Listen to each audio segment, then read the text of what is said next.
آخر سرش رو باد میده. کی؟ جهنمی از حرفاش بپاشون. جمشید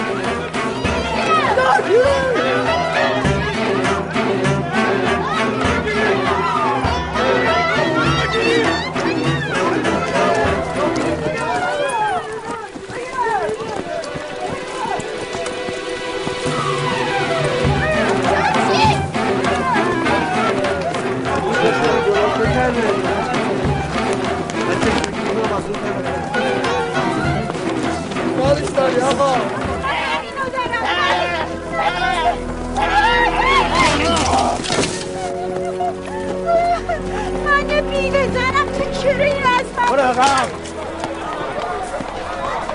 عجله کنید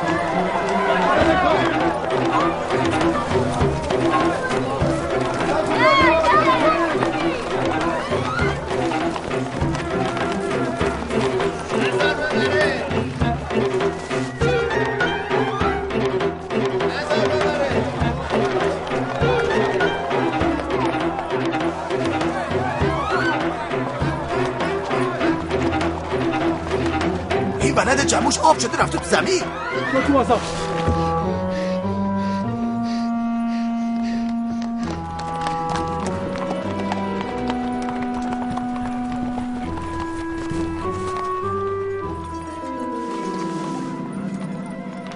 صبر کن استاد، صبر کن. چی شده؟ چی شده؟ بگو چی نشده حکیم؟ تا این اولاد ذکور تو شهر رو با آتیش نکشه دست از سر ما برنمی. چی کار کرده مگه؟ سلام شیخ. میگه چی کار کرده؟ چی کار کرده؟ کار نکرده. کوین بگی چی شده؟ بگردید پیدا شدی. باید جمشید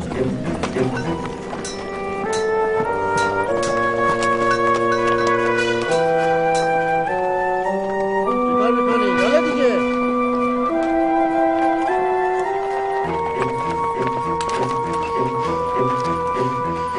شیر محمد تا این ور بود و ببین بچه کجا غیبشن.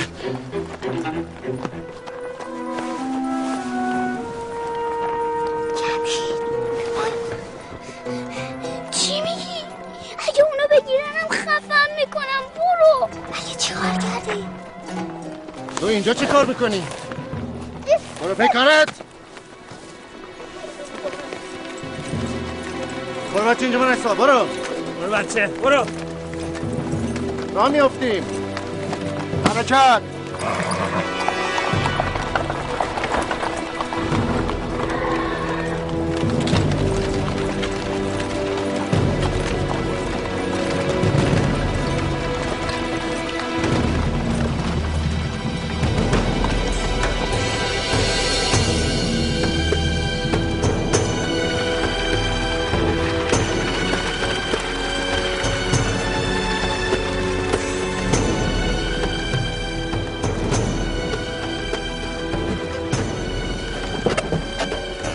میدونی کجا داریم میریم؟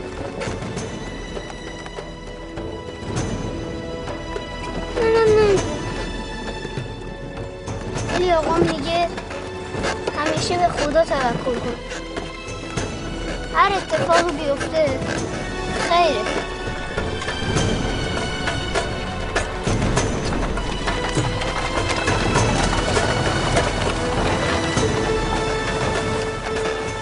چقدر تکون میخوره.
با من و تو نخورد.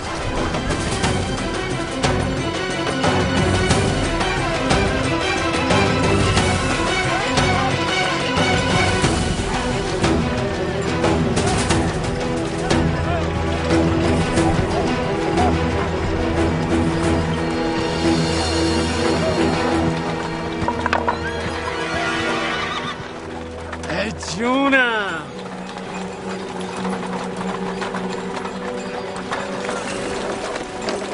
از خودتون راضی به نظر میای.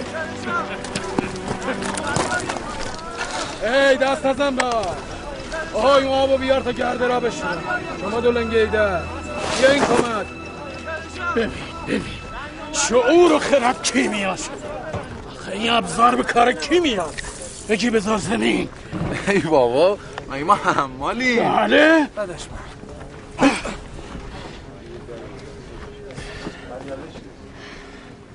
چه چلویی از آب در بیاد افسر. این بار گفتی مبادا جلوی صفتر چنین یاوهی بگی که دهانتو به هم میدوزه. البته ناب مجونی از این برنج آرد میسازی ها. برای خودمون که نگفتم، برای جماعت گرسنه گفتم. حراج خر به زور میبره. اونی که میبره اگه بدون جون رعیتو میبره اسبشو هی میکنه و میره. لعنت خدا بر دل سیاهشون. الهی که دفتر نگفت نفرین قدغن؟ نگفت دعا کنید که اگه بذارن ما رو جاش نذارن؟ ای دست ازم به اون آش. خواهم ببینم جا افتاده یا نه. تا بخوای ببینی جا افتاده یا نه بقیه باید تا اون دیگولیس بزنن. خب بابا چقدر قر میزنی؟ پس هم میزنم ته نگیره. این حیوانه عرق دارن. مواظب باشید خوششون کنین نچانزه اون بسا. این همون بزغاله ای نیست که صفتر بخشیده بود به اون پیرزن بدبخت؟ خودشه. بی انصافا دوباره گرفتنش. سلام. علیک سلام. وایسا ببینم. چی وایسا ببینم؟ بگیرید بزغاله رو. بگیرید.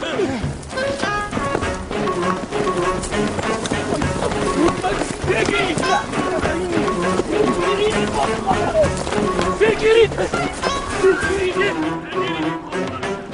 برجنی رو بگیر. بگیر تا دیارم.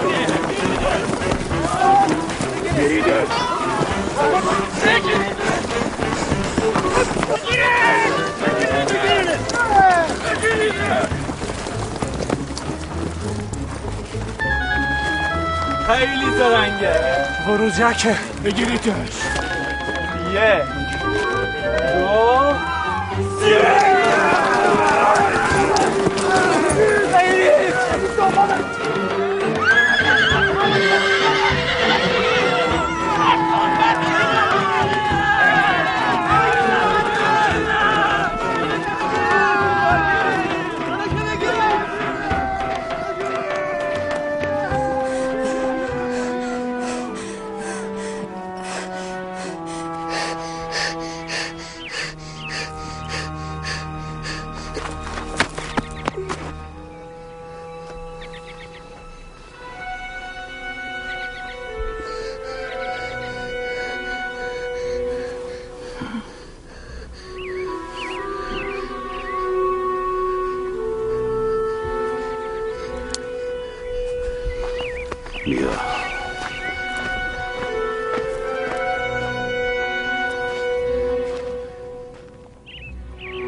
چه خبر؟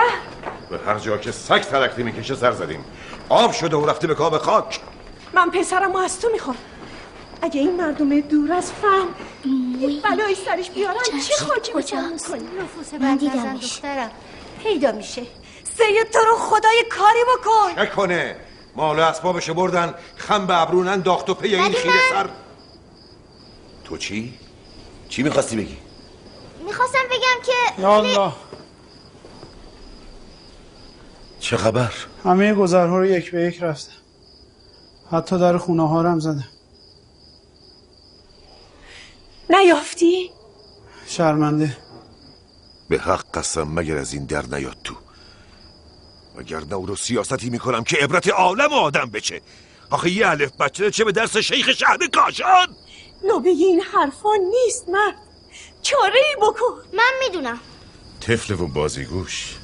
امیر به بازی و سر به هوایی خودشو به گاری خراج انداخته. رسم طفل تو شنیدم، بلوای امروزشم به گوشم رسیده که چطور جناب شیخ و اسباب هزل و طرب مردم کرده. شیرین عقل لغو گفته. مادرش تو خونه بیتابه و دم گرفته. استدعای یاری از شما سمیر. زبون پر افادتون رو برای خودتون نگه دارین که از چشماتون احترام نمیریزه. وامدار حضرت داروغ است. کلامتو نگه دار. گفتم از خراج اکناف که سیاهه کامل کنن برمیگردن. ولی امیر دیگه چی؟ بله وقتی اومدن بیا کودک شیرین عقلتو ببر. میخوام چه کنم بچه یه نفهم تو رو. بزرگی امیر زدن و بردن. ترارا ناغافل از هر سو شبیخون زدن. شمشیرای آختشون نفسمونو گرفت. کم تعداد بودیم و بی حواس گاری خراج بردن. ای خاک بر سر شما، خارای بیابون از شما مفیدترن. معلوم زده به خردتون. همون گاری که خدمتتون عرض کردم. تو رو به خدا کاری کنید. دست ما رو برنگرد. دیگه تا به یاوه شما رو ندارم. بسه. غنیمت خوبی بود ولی گندمش هم شکری نکن، همینم خوبه. خدا رو شکر. این کتابا رو میشناسم. آقام شماری از اینا رو داره. این اوصاف الاشرافه، اینم شاهنامه است. راستی دزد چه به کتاب؟ ببینم دزد کتابم میخونن. فعلا این پیاله شیر بز رو بنوش تا بعد. نگفت چی پیش اومده؟ نه خاتون، مضطرب و نگران در انتظار دیدن شما. توسل به خدا داشته باش. کاری درست نمیشه. صبر داشته باش. خاتون بسن بدم. این چه کاریه؟ دردت به جونم دخترم. امیدی جز محبت تو برامون نمونده. امید که به خداست. هرچه بخواین در طبق اخلاص. لطف شما مهنت باری که به دل دارم و چون عسل شیرین کرده. خاتون وامدار خاندان طبیبه. جمشید پسرت دخل و خرج هیچ کدام از ولایات همخوانی ندارد. به نظر همخوانی ندارد. با احتساب به آن 110 رأس به علاوه سرحدات منتسب به ولایات مجاور که همگی آنها بر بسه. سرم را بردی از بسلابه کردی. بیرون، همه بیرون. عذر تقصیر که در میان امر دیوانی. این چه حرفیه جان دل؟ دیدار زیبارویان بر همه چیز افضله، خاصه اون که بار بلور هم داشته باشه. خاتون به جهت استدعای اومده. بی کم و کاست اجابت میشه. لب تر کن مهر دلم. انگار به دنبال سوزنی در کاهدونی از این جست و یاب میکنی. هرچی میگم شب است و شب، سیاه است و سیاهی همچون چتری بر صحرا افتاده. انگار قصه به گوش خر میخونن. منظورتون حاکم بود؟ سوار شو که فعلا انتری بزم خاتون شدیم. بعدم حتما گفتی اگر خدا بخواهد میتواند 2 را به علاوه 2 بکند 5. بله. بعدم پرسیدی چرا ما زی اختیار نیستیم. اینا رو از کجا میدونی؟ سرگونی رو محکم ببند. به چشم. منم روزی مثل تو بچه بودم و سوالات زیادی داشتم. سوال که بسیاره، جواب کیمیاست. احسن.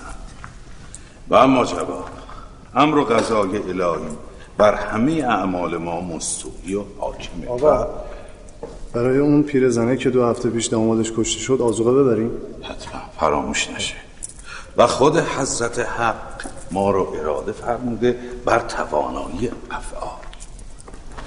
و قضا ربک الا تعبدوا الا ایاه، یعنی اگر قضا و قدر مربوط به افعال خدا باشه قطعی و حتمیه، و اگر مربوط به اعمال و افعال مردم باشه یعنی من و تو، به معنی حکم و امر و ارشاده و انجامش منوط به اراده آدمی زاده.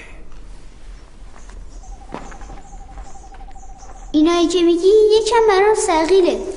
بله ثقیله، اما نه برای بچه مثل تو که از خط اول کتاب اوصاف الاشراف رو از شاهنامه تشخیص میده. شما که اینقدر از علم خدا آگاهی، رواز طراری و راهزنی گناه نیست؟ من خودم هم این کارو نمیپسندم، اما تو ظلم و جوری رو که به مردم میره رو نمیبینی؟ مردم برای نون سفرهشون لنگن و حاکمات تیغ به گلوی مردم تیز میکنن.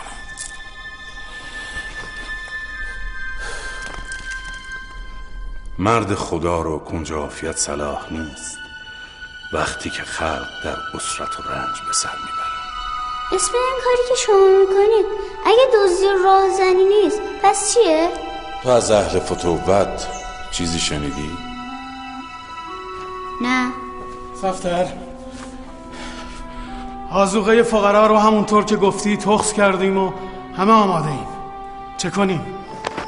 آقا من با چی بیام؟ شما قرار نیست بیای، در بونه بمونی بیشتر به خوش میزه. آخه گفتم که نمیشه، بیابون هم نیست، خطر داره. همینجا بمون، به مدد حق سعی و سالم به دست پدرت برسون.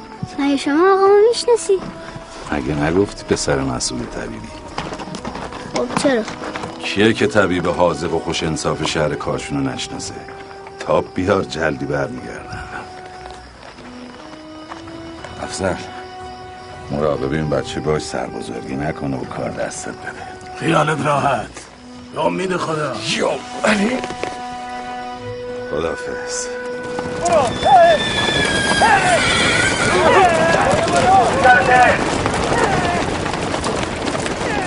بنداز ببینم بیباته راست این نیستی هست بیاری. زوردی باش، زوردی باش. خب این مال تو بیا. دارم مال تو اینو داشته باش. چقدر خوندی؟ این مال تو چقدر خوندی نفله؟ بیگی که من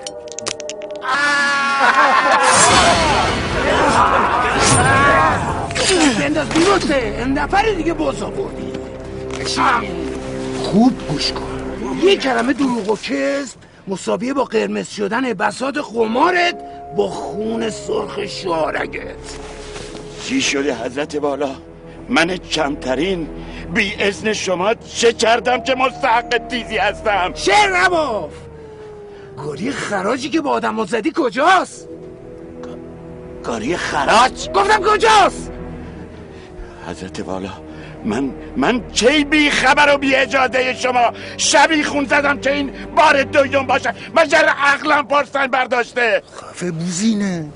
لابد دست صفتر و یاراش بکاره که اگه اینطور باشه شما باز آوردین حضرت والا که تا این موقع به جماعت دم دستی و دست به دهم واداده. دیگه دنبال اون مال نباش. کی پی ماله؟ من امشب اونا رو میخوام. تو هم باید تو پیدا کردنشون کمکم کنی. این صحرا مثل دریاست، چرونه ای نداره بی پدر. این تیغم تا به نگهداری نداره بی پدر. زلش نیست دفتر رو بفروشم، هرچی باشه این کبیر مرامی داره. مطمئنی؟ نه مطمئن نیستم. با این گریه و زاری جمشید پیدا میشه. نزن مادر خودتو نزن. شنیدی که خاتون چی گفت؟ حاکم عهد کرده که عهد کرده قسم که صبح نشده جمشید اینجاست. از کجا معلوم؟ گیرم که معلوم نباشه، بازاری و لابه معلوم میشه. بیم دارم حرامیا زجرش بدن و آسش کنن و صداش به جایی نرسه. ای خدا، چرا کسی نیست که به فریاد من برسه؟ بچه جون کلافم کردی. چرا منو وسیله این کنده؟ روان من تا کنون اینجوری بی اغما نرفته بود. من از کجا بدونم که اهل فتوت رو خدا و رسول چی گفتن؟ پس من اینا رو از کی بپرسم؟ من که میدونم. چه فسق و معصیتی کردم که به دام تو افتادم؟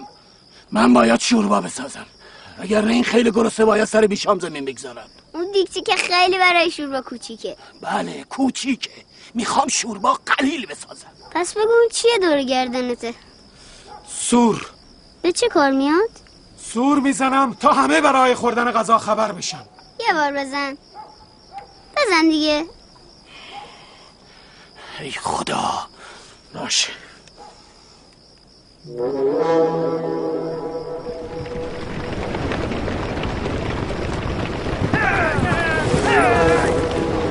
چه جالب، تا بوق زدی اومدن،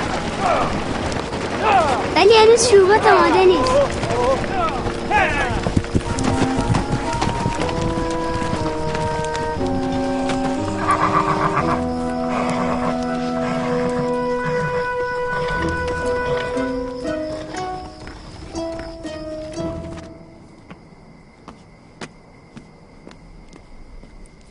آقا جون، جمشید کی برمیگرده خونه؟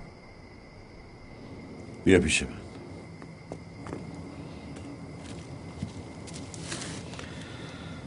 دستای کوچیکتو به آسمون بلند کن. از خدا بخوا.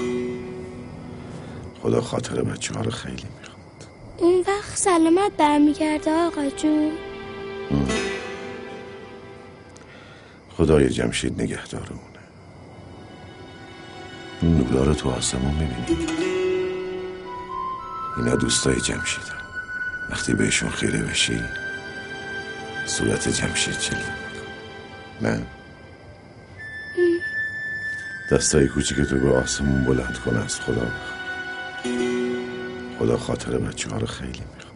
اون وقت سلامت برمیگرده آقا جون. خدایا.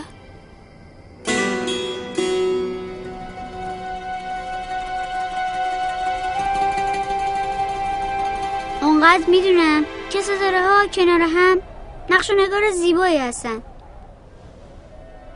حتی صورت فلکی رو هم میدونم. آفرین. آفرین. اگر به دنبال راهی در آسمون هستی باید همینجا روی همین زمین خاکی به دنبالش باشی.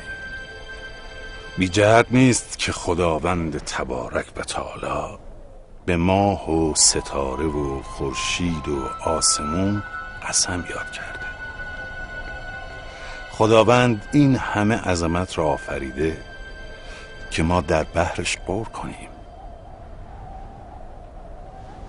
اینها همه رد و نشون و آیتیه برای اهل خرد، برای اونایی که فکر میکنن.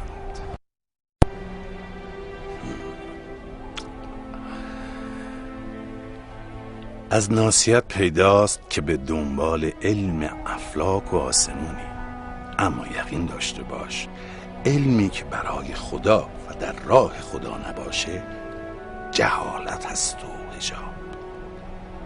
خوب گوش کن ببین بوعلی چی میگه.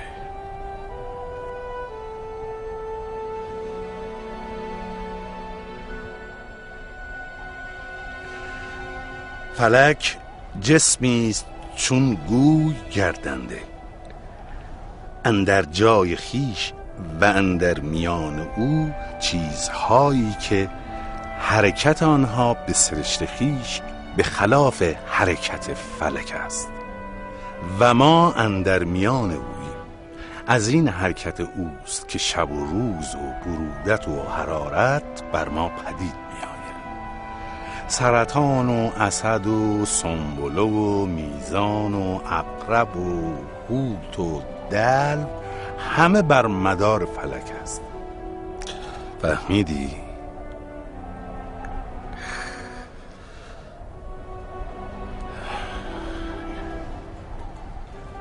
اینها رو همه نظمیه که اگه عارف باشی میفهمید. که ذات باری تعالی چه عظمایی است. اون وقت اگه سجده نکنی شرط مروت نیست.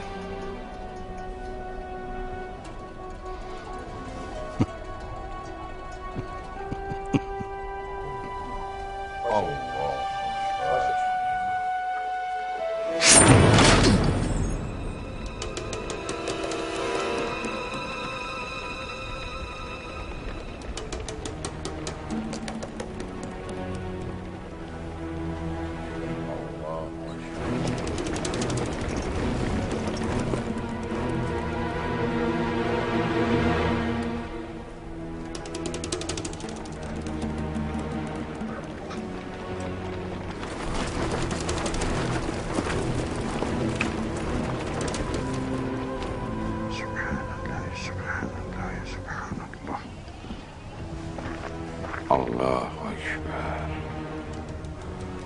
الحمد لله. أشهد أن لا إله إلا الله وحده لا شريك له وأشهد أن محمدا عبده ورسوله.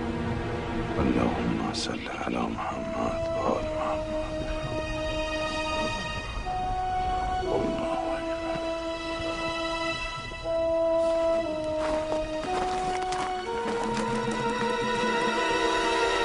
دوزی تو روز روشن و عبادت تو تاریکی شب. چه اعتقاد خوشگلی. قبول باشه. گفتی زدی و بردی و خوردی و تموم. ها؟ زیرکتر خودت ندیدی نه؟ مطمئنم بعدم میخوای بگی که ما در محاصره هستیم و بهتر سلاحمون رو زمین بذاریم و کت بسته تسلیم توشیم.